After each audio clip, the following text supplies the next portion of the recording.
Hey everyone, it's great to be back. For those of you who haven't been here before, my name is Derek Royden. You can check out my latest article. It will be up tomorrow. You can access it through this blog, or you can find it on nationofchange.org. It's about the recent elections in Hungary. I think makes some just explains kind of some of the of what's happening with the extreme right in Eastern Europe. It's somewhat scary stuff. But for today, I thought I'd keep it positive. We're going to talk about an old essay by C.L.R. James. He's a writer who I think he was born in 1901, lived till 1989, so really truly a person of the 20th century. In 1956, Correspondence magazine published an essay by him called Every Cook Can Govern, a study of democracy in ancient Greece and its meaning for today. Now, for those of you who are interested, it's a bit of a long essay. It's about 20 pages long, but I've posted it as a background document, so you'll be able to read it here if you so desire. So, in my last vlog, I was talking about equality, but I think that James gets closer to kind of the points that I was trying to make and really kind of failing to make about the idea of how equality, I believe, in the future can come from a more direct democracy that involves more citizens.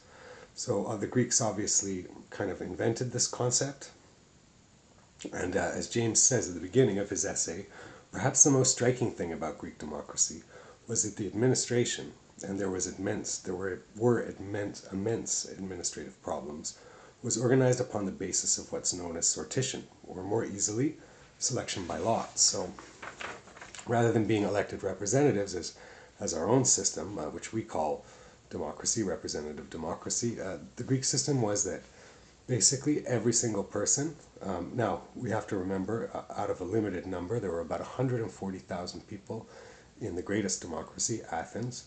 Of these, only 40,000 actually were capable of holding these positions and voting.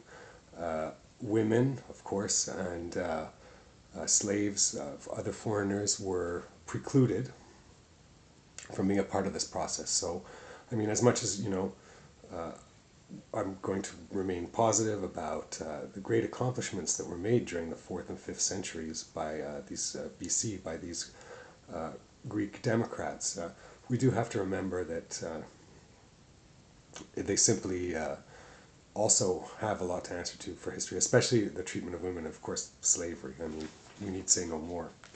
So, the Greeks had a word, isonomia, which was used interchangeably with the word democracy to describe their system of government. And what's so interesting about this to me is that isonomia basically means equality. So, the system itself, at times, was actually called equality. Now, the fact that ordinary people, a barber, a cook, as in the title, just any a peasant laborer, had the same power as the richest merchant or even the old aristocratic people of Greece is really interesting. And it's kind of funny because at this time when the flower of the Greek culture produced three amazing philosophers, or philosophers that are considered the greatest philosophers, Socrates, Plato, and Aristotle, way actually against Greek democracy. Probably Plato the most so. In his book Republic, the Republic, he basically calls for a kind of dictatorship of technocrats, a dictatorship of the best people. But what's kind of funny about this is that it's hard to believe that such great minds could have flourished like in any other system, even the system that Plato describes in the Republic. Now, that's just my opinion. I'm sure there are many scholars out there who would argue with me, but I do believe that unlike, say, the great Greek dramas, which were also voted on by the people at first, whoever was the winner of the contest, basically offer a better expression of kind of the greatness of Greek culture.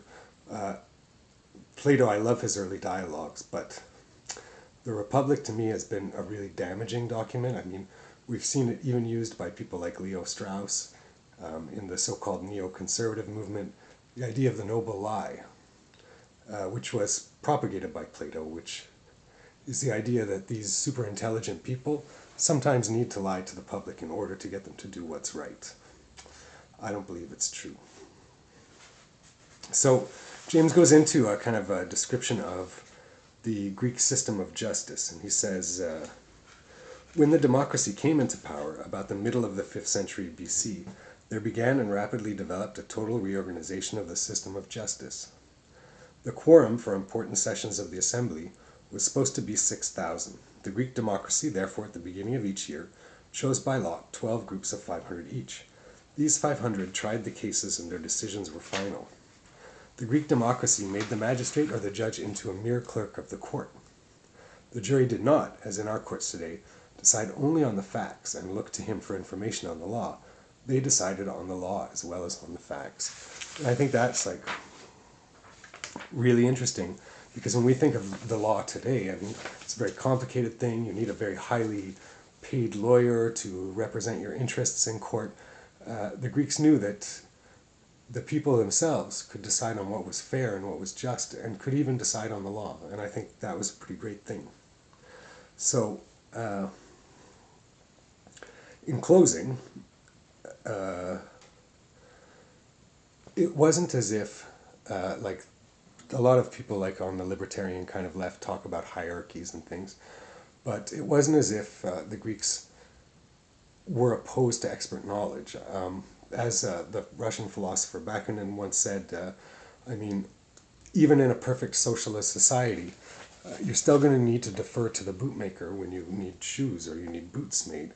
The Greeks understood this too, and during the 5th century and late 4th century, they were under almost constant attacks from Persia. So there was one general named Pericles who was re-elected to his post for sometime like 30 years in a row. The Greeks understood that certain people have knowledge and you have to defer to them, but they didn't believe that the state needed to be unequal. They didn't believe that citizens were unequal in the eyes of the law or in choosing the laws. And this is really important for our own time too, I think. So I've gone on a little long. I'd like to thank you all for watching. I hope if you get a chance, you'll read C.L.R. James' great essay below. Have a great day. Thanks.